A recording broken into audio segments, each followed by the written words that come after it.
ชี้แจงพี่น้องสวัสดีค่ะชี้แจงมาอาบน้ำอาบทาเรียบร้อยพี่น้องค่ะอาบน้ำแล้วเด้อเมื่อเช้าในตื่นมาน้ำบริอาบไปเมียนท้องเมียนยังสะกอนอาบน้ำแล้วจะไปคลายเครื่องโตเด้อพี่น้องคลายได้พอคลายได้คลายไปนี่แหละพี่น้องใครก็อยู่ซื่อๆแต่ว่าก่อนจะไปคลายเครื่องขอซิมีแนวเว้าแนวว่าอันนี้ก็สิบอกไว้ก่อนเด้อก็ขอโทษ FC ผู้หน้าหลักของข่อยก็ขอโทษหลายๆบริมีเจตนาที่ว่าโอ้ต้องมาออกมานางว่าข่อยบ่เรียกว่านะแต่คอมเมนต์มันเห็นนะข่อยจูงใจอยากให้ข่อยเห็นแบบมันมีแนวอยากเว้าว่าซั่นซะกัดกันเอ่ยกับน้องกัดกันแล้วก็คืนดีกันนู่นนี่นั่นสู้เห็นบ่หนึ่งมากูกัดกันสู้เห็นบ่สู้เห็นบ่แค่กูบ่ไปเล่นน้ำเขา 2-3 มื้ออาทิตย์นึงสู้ก็ว่ากูกัดกันกูสิบอกกูบอกสุรเดชเรื่องการใส่ของเอ่ยน้องนี่อาศัยพึ่งพากันนี่มันเป็นเรื่องปกติของพี่ของน้องพึ่งพาซึ่งกันและกัน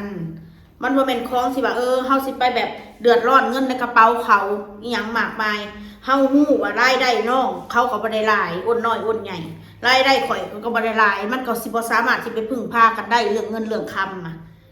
ได้ซ้ำกันแต่ว่าอาศัยรถขี่ล่างขี่เฮาก็เติมน้ำมันก็คือสิบ่เป็นหยังดอกมั้งอาศัยยืมในเด้อรถซูเดอร์เอาไปรถน้องยืมรถกันมอเตอร์ไซค์นะบ่เป็นรถใหญ่นะถ้ารถใหญ่แล้วว่าไปอย่างถ้ารถยนต์นะว่าไปอย่างเอารถเขาแล้วก็คือเขาว่าข่อยไปอยู่เฮือนเขานี่ทำตัวเหมือนบ้านตัวเอง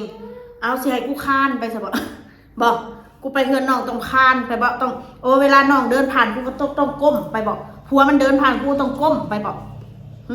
อยากให้เฮ็ดแบบนั้นซะบ่เอาทำเหมือนบ้านตัวเองว่ะเอาเขาเฮ็ดนะก็น้องเขาให้อิสระแก่กันคะแนนบ่อยากเฮ็ดความเดือดร้อนให้เขาก็จบคนเฮาเพราะว่าอ้นน้อยอ้นใหญ่เขาก็โอเคนิสัยเขาโอเคอยู่เป็นพี่สั่ง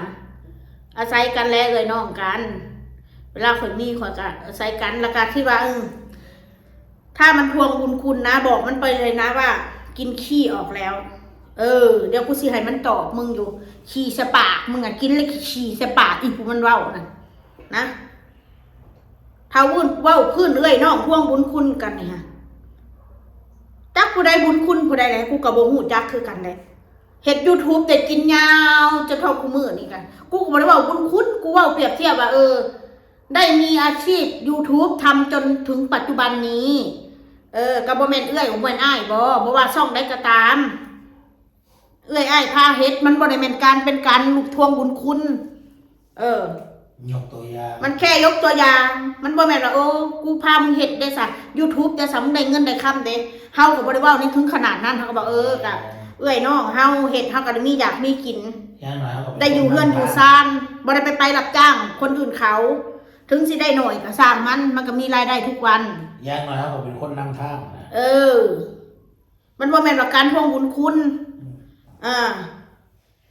คนเฮาสิบ่ให้เว้าหยังเลยบ่สิบ่ให้เว้าหยังเลยบ่คนเฮาน่ะน้องกันมันก็ช่วยเหลือซึ่งกันและกันนั่นน่ะคือกันอ้นใหญ่เอาผัวแต่งงานกันน่ะเอาข่อยก็ซอยคือข่อยเฮ็ดเฮือนเฮ็ดซ่านน้องก็โอนซอยให้กันยืมเงินก้อนเงินแสนข่อยให้มันยืมข่อยก็ให้ยืมข่อยยืมมันข่อยก็ยืมเงินแสนตอนมันเฮ็ดเฮือนข่อยก็ซอย60,000 70,000 บาทก็ยืมก็คือคืนบัดแล้วข่อยก็ยืมมันข่อยก็คือคืนบัดแล้วยืมก็คือยืมถ้าเงินลักเงินหมื่นเงินแสนก็ต้องยืมแต่เงินพันเงิน500บางเทื่อข่อยก็ถ้าข่อยมีข่อยก็ให้ลูกให้หลานบ่มีแล้วก็แล้วไป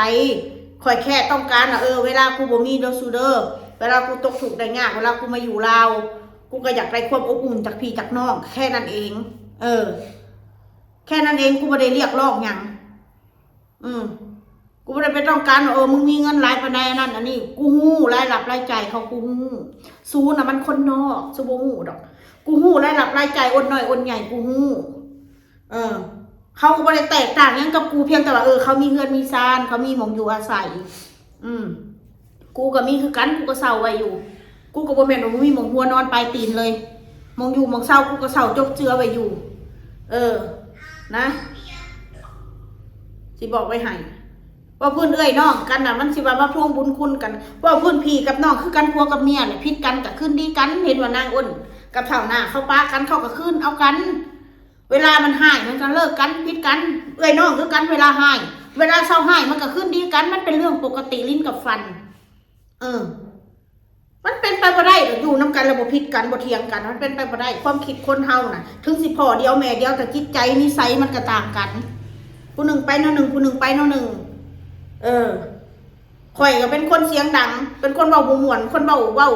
อยากคายเสียงกระด้างแบบนี้มาแต่ใดว่าซะแต่กับจิตใจก็บ่ได้ไปโหดเหี้ยมเพราะเสียไปหาขาคนหรือว่าสิไปทำร้ายคิดสิไปทำร้ายคนสิไปจองล่างจองผ่านคนปานนั้นก็บ่เวลาเครียดก็เครียดอยู่เวลาดีก็ดีไปซะลืมไปซะสิดีหรือสิสัวกับน้องเจ้าของข่อยก็สิดีหรือสิสัวกับเอื้อยเขาก็สิว่าได้ซะคืออ้นน้อยแล้วมนเอ้ยรถขี่ของเฮาเด้อเจ้าจะขี่เจ้าก็ขี่ขี่น้ำกันวนเพกกับสอบน้ำกันแปลงน้ำกันเฮาได้ยินน้องเว้าเฮาก็ดีใจพี่น้องเอ้ยคนอื่นสิเว้าหยังก็สร้างเด้อแต่เฮาก็ฮักเจ้ามนเฮาแพงเจ้าคอยก็ฮักมันอ้นน้อยอ้นใหญ่นะเอ้ยน้องนะบ่แม่นว่าคนบ่แพงได้เขาก็อาศัยมีอ้นน้อยอ้นใหญ่แล้วก็แม่น้อยที่ว่าอาศัยคู่มือนี่บ่ได้ไปอาศัยความว่าอาศัยบ่ได้ไปอาศัยเงินเขาใดอาศัยนี่แหละใช้รถใช้ล่างอันนั้นอันนี้แหละมันก็บ่เป็นหยังหรอกมั้งมันบ่แม่นพี่แม่น้องซุเจ้าหรอว่าแล้วก็บ่ต้องมาเว้าเด้อว่าทวงบุญคุณเรื่องกินข้าวกินน้ำนี่ก็คือกันมันก็สิเป็นหยังข่อยกินของเจ้าเจ้ากินของข่อยบัดกูซื้อขนมได้ซะกูซื้อขนมให้ลูกกูได้ซะลูกหลานจะกินน้ำหุ่นผึกๆก็ได้ซะจะกินน้ำกันสิว่าได้ซะหาเถื่อกูขายของมากูได้เงินเล็กๆหน่อยเอาออโต้เอาแม่ทงนึงบอลเอาแม่ทงนึงกูก็ซื้อให้ลูกให้หลานกูยังบ่ได้คิดมากเลยนะคนเฮานะ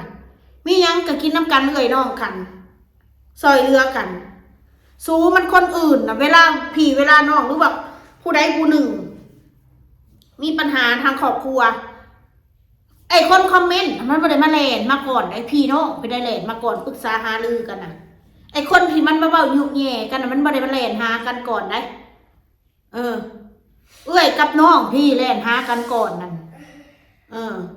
คนนอกก็คือคนนอกคนอื่นก็คือคนอื่นถ้าคนที่เพิ่นหักเพิ่นก็ซอยเรือว่าเพิ่นเฮ็ดคลิปนี่ก็คือกันหาวิธีอันตกซับหาขอทานออนไลน์ตำหูขอทานออนไลน์ติแสดงว่าไอ้พวกขอทาน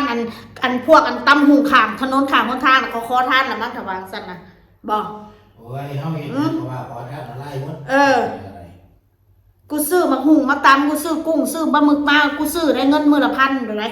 500-600ได้บางมื้อก็ของหลายกูซื้อ500-600ตะกี้คือว่าเฮาบ่เฮ็ดหยังก็ว่าบัดนี้ว่าเฮาสิเฮ็ดแล้วเขายังบอกแนวนั้นนี่ว่าขอทานวิธีตกทรัพย์แบบรุ่นใหม่ครอบครัวขอทานเมืองเซโนพวกนี้เป็นทุกท่านเนาะ FC ผู้ใดเพิ่นอยากอุดหนุนไปผู้ใดบ่อุดหนุนเฮาก็บ่ได้ว่ากันแค่เพิ่นให้กำลังใจเฮาก็ดีใจแล้วแทนที่เห็นเขาเฮ็ดนั่นเฮ็ดนี่สินั่นกันเนาะสนับสนุนกันบ่กับไก่บ่แบบนั้นเนาะก็ที่ว่ากันเห็นข่อยว่ากัดกันแล้วก็คืนดีกันสู้เห็นติใส่หลักฐานการอย่ามาเว้ามั่วๆแม่นยังกูต้องการหลักฐานสู้อย่ามาเว้ามั่วๆว่ากัดกันแล้วก็คืนดีกันไปหามาหลักฐานสู้อยู่ใส่บอกข้อมูลมันเป็นเท็จหรือว่ามึงมาติดอันกล้องวงจรไว้บ่ลักติดกล้องวงจรไว้บ่ดักฟังบ่หรือว่าติดเครื่องดักฟังไว้บ่จังฮู้จักบ่